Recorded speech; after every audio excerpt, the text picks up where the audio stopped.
Hello everyone, কি খবর সবার? তো আজকে আরেকটা ভিডিও নিয়ে চলে আসলাম। এটা দেখে তো সবাই চিনতে পারছো হয়তোবা। এটা হচ্ছে বিটরুট। তো আজকে ভাবলাম যে বিটরুটের একটা রেসিপি তোমাদের সাথে শেয়ার করি। অনেক রেসিপি আসলে আছে বিটরুটের, তো আমি আজকে চিংড়ি মাছ দিয়ে একটা বিটরুট রান্না করব। সেটাই ভাবছি তোমাদের সাথে আজকে শেয়ার করি। তো বিটরুটটাকে আমি একদম যে গ্রেটার আছে ওই গ্রেটারের ছোটো দানাটা দিয়ে আমি এটাকে ভালোভাবে গ্রেট করে নিয়েছি। তো এটা একটু শক্ত থাকে আসলে, তো গ্রেট করতে সাবধানে গ্রেট করাটাই ভালো।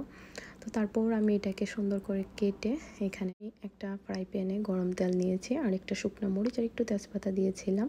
আর তার মাঝে ফোড়ন হিসাবে আমি দিয়েছিলাম কালো জিরে। আর কোনো কিছু আমি এখানে ইউজ করব না। তো তার মাঝে আমি যে যে চিংড়ি মাছটা আমি রান্না করব সেটা ভালোভাবে ধুয়ে নিয়েছি, একদম পরিষ্কার করে এখানে আমি রেখে দিয়েছি। তার মাঝে কালো জিরাটা যেহেতু হয়ে আসছে, চিংড়ি মাছটা আমি দিয়ে দিলাম। আর এখনই চিংড়ি মাছটা দেওয়ার পরে শুধুমাত্র হলুদ আর লবণ দিয়েছি একটু, আর একটু হালকা মরিচের গুঁড়ো দিয়েছি। তো হালকা তেলও আমি খুবই কম পরিমাণে দিয়েছি। তো চিংড়ির যে একটা সুন্দর গন্ধ আছে, তো সেটার জন্যই আমি এখানে আদা রসুন বাটা কোনো কিছু ইউজ করছি না। তো মাছটা ভাজা হয়ে গেছে, এখন আমি বিটরুটটা দিয়ে দিচ্ছি। আর এটা থেকে হালকা পরিমাণে যে জলটা বেরোবে সেটাও শুকিয়ে যাবে। আর আমি এখন কিছুটা নাড়াচাড়া করে এটা ভালোভাবে মিক্সড করে তারপর ঢেকে দিব কিছু সময়ের জন্য। তো এই যে হচ্ছে বিটরুটটা, আর এটার কালারটা এত সুন্দর আসলে, যখন কাটি এটার থেকে যে রঙটা বেরো হয় পুরো হাত একদম মেজেন্টা কালারের মতো হয়ে যায়।